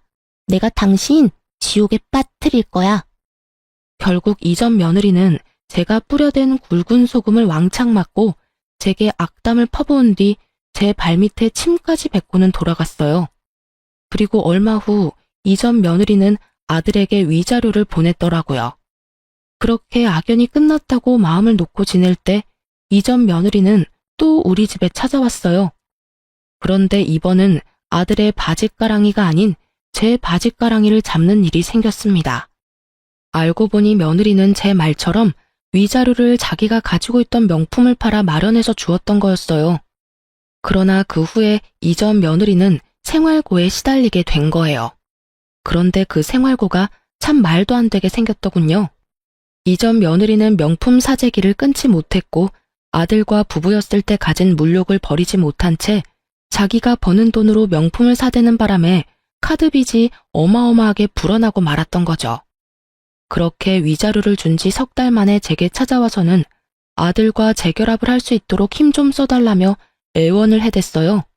어머님, 제가 경제적으로 힘들어 보니까 이제야 제가 얼마나 행복한 결혼 생활을 했던 건지 알겠어요. 제발 민석 씨와 재결합할 수 있도록 힘 좀 써주세요. 그게 무슨 말도 안 되는 소리야. 네가 그동안 했던 모든 걸 알고도 너를 어떻게 다시 가족으로 받아들이니? 우리 가족이 우습니? 나랑 내 아들이 우스워? 우습다뇨. 전혀 그런 거 아니에요. 어머님, 저 정말 진심으로 깨우친 게 많아요. 제가 어머님께 했던 언행 모두 이렇게 싹싹 빌며 사죄드릴게요. 재결합하도록 도와주시면 다시는 어머님께 그런 모습 보이지 않을 거예요. 맹세할게요. 완벽한 며느리 그리고 아내가 될게요. 그러니까 제발 저를 용서해 주시고 민석 씨한테 말 좀 잘해주세요. 네? 예. 제발 이런 말도 안 되는 소리 하러 자꾸 찾아오지 마. 이 집에 너 반기는 사람 누가 있다고 이리도 와서 사람 골머리를 썩히는 거니? 네 생활고는 네 그 씀씀이 줄이고 갚아가면 되잖니. 네가 어떻게든 메꾸고 네 인생 네가 잘 가꿔가며 살아. 우리 집안과 너는 이제 정말 끝났잖아. 과거에 집착하면 할수록 너도 힘들어지는 거야. 알겠니? 가르치려 들지 마시고 전 남편이랑 재결합하는 것만 힘써줘요. 제가 이 나이에 가르침을 받을 필요는 없잖아요. 저도 어머님이 좋아서 전 남편이랑 다시 잘해보려는 건 아니에요. 남편의 어머님이니까 그냥 적당히 선 지키며 지낼 거고, 그래서 이전에 제 모습은 보여주지 않겠다고 말할 수 있는 거고요. 그러니까 제게 훈계 말고 전 남편 설득을 해주세요. 참나. 내가 왜 그래야 하니? 과거엔 몰라도 이제 넌 내 마음에 들지 않는 아이야. 아니, 넌 절대 우리와 다시 가족이 될 수 없는 아이야. 그러니 괜히 서로 감정 상하는 만남 그만두고 너도 네 삶을 살아. 질척대는 모습 더 보여 좋을 거 없어. 네가 무슨 말을 한들 넌 이제 우리 집안과 끝이야. 어머님 때문에 제가 이혼당한 거잖아요. 그러니까 절 도와서 다시 원래 자리로 돌려놔요. 내가 있을 자리는 어머님 아들 옆이니까요. 당신 아들은 내가 있는 한 재혼도 못할 줄 알아?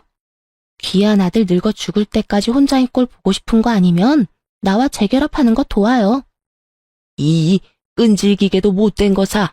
냉수 마찰하고 속이나 차려. 그리고 다시는 우리 근처에는 얼씬도 하지 마.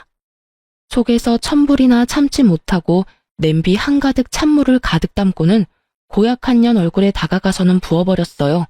그리곤 바로 우리 집에서 내쫓아버렸죠. 하지만 이 속도 없는 것은 몇 번이나 다시 찾아와서 재결합을 운운했어요. 하지만 저와 아들은 이런 이전 며느리를 끝까지 무시했고, 이 지긋지긋한 악연과는 이혼 승소 후 1년이나 지나서야 끝이 났어요. 제가 길다면 긴 세월을 살아오면서 만난 인연들이 참 많은데요. 이렇게 사악하기 이를 데 없는 사람은 이전 며느리가 처음이네요. 저로 인해 아들의 부부관계가 좋지 않게 끝을 맺었어요.